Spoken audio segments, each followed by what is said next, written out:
আগে ভিডিওটি দেখুন, তারপর কিছু কথা বলতেছি। নতুন পোশাকে দায়িত্ব পালন শুরু করেছেন পুলিশ সদস্যরা। তবে নগরীর বিভিন্ন পয়েন্টে আগের পোশাকেই দায়িত্ব পালন করতে দেখা গেছে বাহিনীর অনেক সদস্যকে। পুলিশ হেডকোয়ার্টার্স বলছে 1 থেকে 2 সপ্তাহের মধ্যেই সবার কাছে পৌঁছাবে নতুন পোশাক। অন্যদিকে সামাজিক যোগাযোগ মাধ্যমে নতুন পোশাক নিয়ে চলছে নেতিবাচক মন্তব্য। এ ব্যাপারে টিএমপির মুখপাত্র জানান, পোশাকের রং মুখ্য বিষয় নয়, পোশাকের মর্যাদা রক্ষা করাই পুলিশ বাহিনীর একমাত্র উদ্দেশ্য। একদম রাইট ম্যাম, আপনি লাস্টের কথাটা অনেক সুন্দর বলেছেন যে আসলে পোশাকের রং মুখ্য বিষয় না, পোশাকের দায়িত্বটা পালন করাটা বা তার মর্যাদা রক্ষা করাটাই হচ্ছে বড় কথা। তাহলে বর্তমান যে পোশাকটা আছে এটা কি দোষ করছে বা এটা কেন পরিবর্তন আনতে হচ্ছে? আর বাংলাদেশে আমি গুগল থেকে জানলাম যতটুকু যে বাংলাদেশে বর্তমান পুলিশের সংখ্যা সদস্য কত। তো ওখানে গুগল আমাকে তথ্য দিল যে বাংলাদেশের বর্তমান পুলিশের সংখ্যা হচ্ছে 2,13,000। আচ্ছা, আমি 13,000 বাদ দিলাম, 13,000 সিভিলে ডিউটি করুক, আর বাকি 2 লক্ষ যদি আমি তাদের ড্রেস আপের যদি হিসাব করি, যেহেতু আপনারা 1 সপ্তাহের মধ্যে তাদেরকে নতুন ড্রেস আপ দেবেন, আমি তাহলে ধরি একটা পুলিশের আমি প্যান্ট এবং শার্ট সহ আমি যদি তাদের ধরি এবং তাদের ব্যাচ আছে, তাদের রেঞ্জের নাম দিতে হয়, তাদের বেস লোগো সব কিছু দিতে হয়, আমি সব কিছু এগুলা ধরে আমি সর্বোচ্চ আমি 1,000 টাকা ধরলাম। তাহলে 1,000 গুণ আমার 1,000 গুণ হচ্ছে, আমি তো আবার মানে বেশি হিসাব তো আন্তর্জাতিক হিসাব না এটা, ওই জন্য আমি মুখে হিসাব করতে পারি না, ম্যাথে দুর্বল।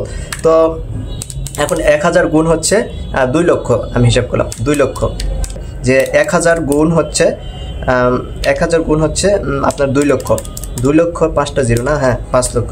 তাহলে এখানে আসতেছে আপনার 20 কোটি টাকা। 20 কোটি টাকা, এখানে এই 20 কোটি টাকা যদি অপচয় না করে এই 20 কোটি টাকার যদি আমরা যদি এই বর্তমান শীত চলতেছে, এই শীতে যদি আমাদের গরিবদের বা অসহায় বা যেগুলো মানে ভূমিহীন তাদেরকে যদি আমরা হেল্প করতাম বা তাদেরকে যদি বস্ত্র দিয়ে বা তাদেরকে কম্বল দিয়ে যদি হেল্প করতাম, তাহলে আপনার হচ্ছে একটা মানুষের প্রতি যদি আমরা 500 টাকা যদি বাজেটে রাখি, তাহলে 2 লক্ষ গুণ 4 মানে 4 লক্ষ পরিবারকে আমরা সাহায্য করতে পারবো, তাদেরকে এই শীতে বস্ত্র বিতরণ করতে পারবো। কারণ বাংলাদেশে বর্তমান যে পোশাকটা আছে বা ড্রেসটা ইউনিফর্মটা আছে সেটা তো কোনো অপরাধ করেনি, অপরাধ করছে হচ্ছে বাংলাদেশের প্রশাসন বা বড় বড় কর্মকর্তা বা আপনার সরকার যেগুলো অনুমোদন দিচ্ছে বা যেগুলো করতে বলছে সেটা করছে। এখন তো সরকার পরিবর্তন হয়েছে এবং সরকার পরিবর্তন হয়ে গেছে মানে এখন ড্রেস আপ পরিবর্তন করতে হবে না তাদের। এখন আপনারা এখন নতুন যেগুলো সরকার আসবে যেভাবে তাদেরকে চালাবে পরিচালনা করবে সেভাবে সে চলতে পারবে।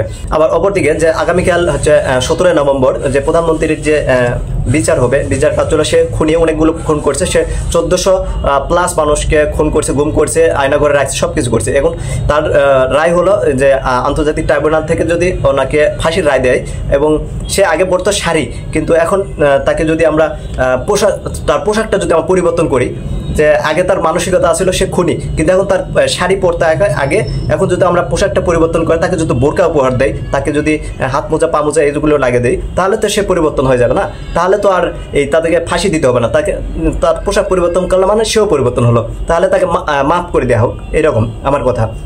কারণ সাপোজ আমি এখন বর্তমানে আছি চট্টগ্রাম থেকে যদি আমি ঢাকায় যাই, তাহলে আমি বাসেও যাইতে পারবো আবার ট্রেনে করেও যাইতে পারবো, কিন্তু গন্তব্য আমি কোথায়, এই ঢাকাতেই যাইতে পারবো।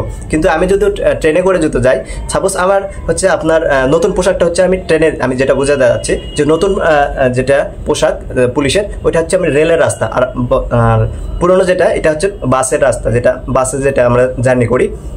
তো আমি আপাতত হচ্ছে আমার কি আছে, আমার বাসের যেটা রাস্তা আছে এইটা আছে, আমি এই রাস্তা যদি আসি তাহলে আমি ঢাকায় পৌঁছবো, আবার রেলের রাস্তা দিয়ে আসলেও ঢাকায় পৌঁছবো, তাহলে আমার রেলের রাস্তাটা এখন আপাতত নেই, তাহলে আমি অযথা আমি এই বাসের রাস্তাটা আমি অফ করে বন্ধ করে বা এটা ইয়ে করে আমি কেন নতুন করে আবার ট্রেনের রাস্তা করব, প্লাস ট্রেন কিনবো, কেনার পর আমি আবার ওই দিক দিয়ে আবার জার্নি পথ করবো, এটা আমি কেন করবো? এখানে যতগুলো টাকা ইনভেস্ট হবে ওই টাকা দিয়ে আমার মনে হয় যে বিভিন্ন জেলা উপজেলাতে আমি দেখি বা ঘুরি যে অনেক রাস্তাঘাট মানে এখনো কাঁচা রাস্তা আছে বা মাটির রাস্তা, আবার অনেক রাস্তাতে দেখছি অনেক ভাঙাচুরা, কারণ 10-15 বছর হয়ে গেছে ওগুলো বানানো হয়েছে। তো এখন ওগুলো যদি আবার সংস্কার করা হয় ওই টাকা দিয়ে 20 কোটি টাকা দিয়ে, তাহলে আমার মনে হয় এইটাই ভালো হয়। আর একটা সাপোজ ধরেন যে একটা পুলিশ সদস্য তো একটা করে ড্রেস দিয়ে তো কখনোই হয় না, সাপোজ আমি স্কুল কলেজে হোক বা কোনো বাহিনী বা কোনো সৈনিকের হোক, একটা ড্রেস দিয়ে তো তার হবে না, তার সর্বনিম্ন কয়টা লাগবে? 2টা ড্রেস, তাহলে 20 গুণ হচ্ছে 2, তার 20 গুণে 40 কোটি টাকা লাগতেছে, এবং 40 কোটি টাকা এগুলো অপচয় না?